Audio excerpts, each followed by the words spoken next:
নমস্কাৰ মৰমৰ ছাত্ৰ ছাত্ৰীসকল, আজি আমি আলোচনা কৰিম ক্লাছ 10ৰ পলিটিকেল সায়েন্সৰ চেপ্টাৰ নম্বৰ 2। আমাৰ পাঠটো কি দিয়া আছে? আন্তৰ্জাতিক সংস্থা আৰু ৰাষ্ট্ৰসংঘ আৰু অন্যান্য। মানে আমাৰ যে কি আছে ৰাষ্ট্ৰসংঘ তাৰে বিষয় এই পাঠটোত লৈ আহিছে। ছাত্ৰ ছাত্ৰীসকল তোমালোকে ভিডিঅ'টো স্কিপ নকৰাকৈ গোটেইখিনি চাই থাকা। ইয়াত পাঠৰ অনুশীলনীৰ যিমানখিনি কুৱেশ্যন আছে সকলোবিলাক কুৱেশ্যনৰ এনচাৰ অতি চমু আৰু অতি সহজকৈ লৈ অহা হৈছে। গতিকে তোমালোকে ভিডিঅ'টো স্কিপ নকৰাকৈ চাই থাকা। অতি চমু উত্তৰৰ প্ৰশ্ন 1 নম্বৰ কি দি আছে?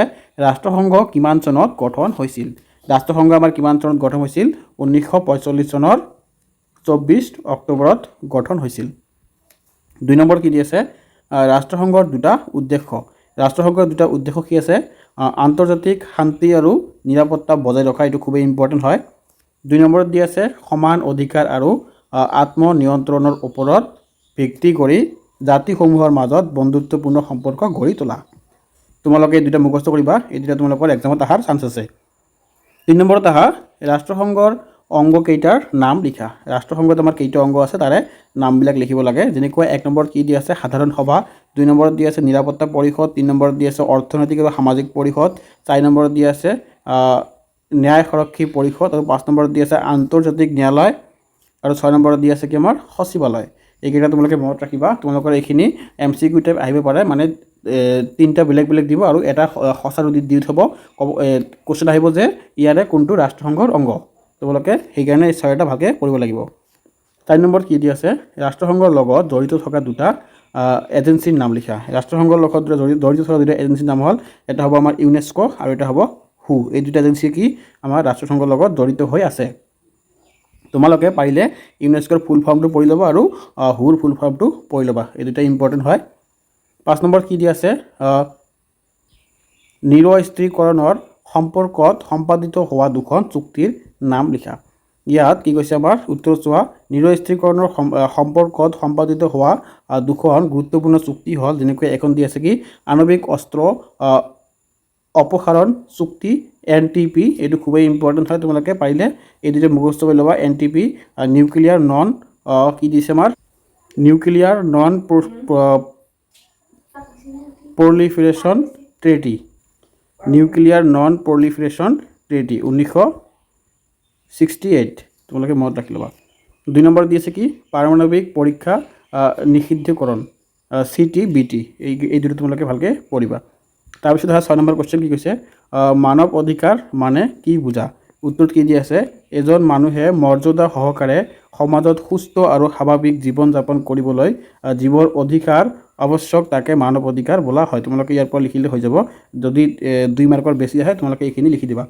জাতি ধৰ্ম বৰ্ণ লিংগ বা জন্মস্থান নিৰ্বিশেষে সকলো মানুহেই এই অধিকাৰসমূহ জন্মগতভাৱে লাভ কৰে। এতিয়া তোমালোকে আহা দীঘলীয়া উত্তৰৰ প্ৰশ্ন। ছাত্ৰ ছাত্ৰীসকল এইখিনি আৰম্ভ কৰাৰ আগতে মই তোমালোকক ক'ব বিচাৰোঁ যে যদি তোমালোকে এতিয়ালৈকে চেনেলটো ছাবস্ক্ৰাইব কৰি ৰখা নাই, চেনেলটো ছাবস্ক্ৰাইব কৰি ৰাখি দিয়া। এনেকুৱা ধৰণৰ ভিডিঅ' তোমালোকে পাই থাকিবা। আমাৰ 1 নম্বৰত আহা তোমালোকে 1 নম্বৰত কি কৈছে? ৰাষ্ট্ৰসংঘ গঠনৰ উদ্দেশ্য আৰু ইয়াৰ নীতি কেইটা আলোচনা কৰা। ৰাষ্ট্ৰসংঘ আমাৰ কিয় গঠন কৰিছিল আৰু ইয়াৰ কি কি নীতি আছে ইয়াত তোমালোকে পাই যাবা। এই প্ৰথমতে আছে কি উদ্দেশ্যখিনিত কি দি আছে? দ্বিতীয় বিশ্বযুদ্ধৰ ভয়াৱহৰ পিছত বিশ্বত শান্তি প্ৰতিষ্ঠা কৰাৰ বাবে ৰাষ্ট্ৰসংঘ গঠন কৰা হৈছিল। ইয়াৰ প্ৰধান উদ্দেশ্যবোৰ হ'ল কি দি আছে তোমালোকে চোৱা। আন্তৰ্জাতিক শান্তি আৰু নিৰাপত্তা ৰক্ষা কৰা। তোমালোকে আগতে পাই আহিছে এইটো কুৱেশ্যন। এইটো কুৱেশ্যন নহয়, মানে এনেকুৱা টাইপৰ কুৱেশ্যন, মানে মিল আছে। দেশসমূহৰ মাজত বন্ধুত্বপূৰ্ণ সম্পৰ্ক স্থাপন কৰা। তোমালোকে দুটা পঢ়িলে হৈ যাব আৰু বেছি পঢ়িব নালাগে। তাৰপিছত নীতিসমূহ। ইয়াৰ নীতিসমূহ কি আছিল? 1 নম্বৰত চোৱা সকলো সদস্য ৰাষ্ট্ৰৰে সাৰ্বভৌম সমতাৰ নীতি। আৰু 2 নম্বৰত দি আছে কি সকলো সদস্য ৰাষ্ট্ৰই আন্তৰ্জাতিক বিবাদসমূহ শান্তিপূৰ্ণভাৱে মীমাংসা কৰিব লাগিব। তাৰপিছত তোমালোকে আহা কুৱেশ্যন নম্বৰ 2। ইয়াত কৈছে কি ৰাষ্ট্ৰসংঘ নিৰাপত্তা পৰিষদৰ ওপৰত এটা টোকা লিখা। এইটো খুবেই ইম্পৰ্টেণ্ট কুৱেশ্যন। নিৰাপত্তা পৰিষদৰ ৰাষ্ট্ৰসংঘৰ আটাইতকৈ শক্তিশালী আৰু কাৰ্যবাহী অংগ।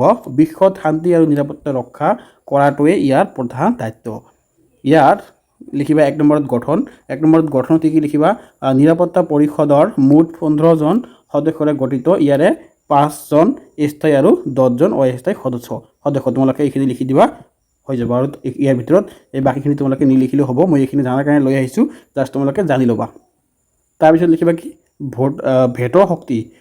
কি কৈছে? পৰিষদৰ স্থায়ী সদস্য দেশখনৰ বিশেষ ক্ষমতা বা ভেটো প্ৰয়োগ কৰাৰ অধিকাৰ আছে। তোমালোকে এইখিনি লিখিবা, হৈ যাব। তাৰপিছত 3 নম্বৰ কি কৈছে কাৰ্যাৱলী বিশ্বৰ যিকোনো ঠাইতে যুদ্ধ বা অশান্তি সৃষ্টি হ'লে নিৰাপত্তা পৰিষদে শান্তিপূৰ্ণ মীমাংসাৰ বাবে মধ্যস্থতা কৰে প্ৰয়োজন হ'লে ই অৰ্থনৈতিক বা সামৰিক নিষেধাজ্ঞা আৰোপ কৰিব পাৰে।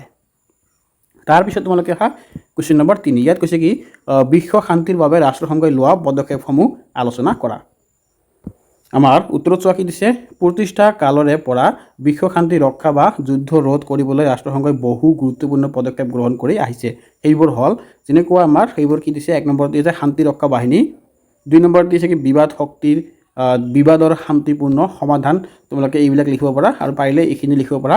তাৰপিছত লিখিবা কি নিৰস্ত্ৰীকৰণৰ প্ৰক্ৰিয়া।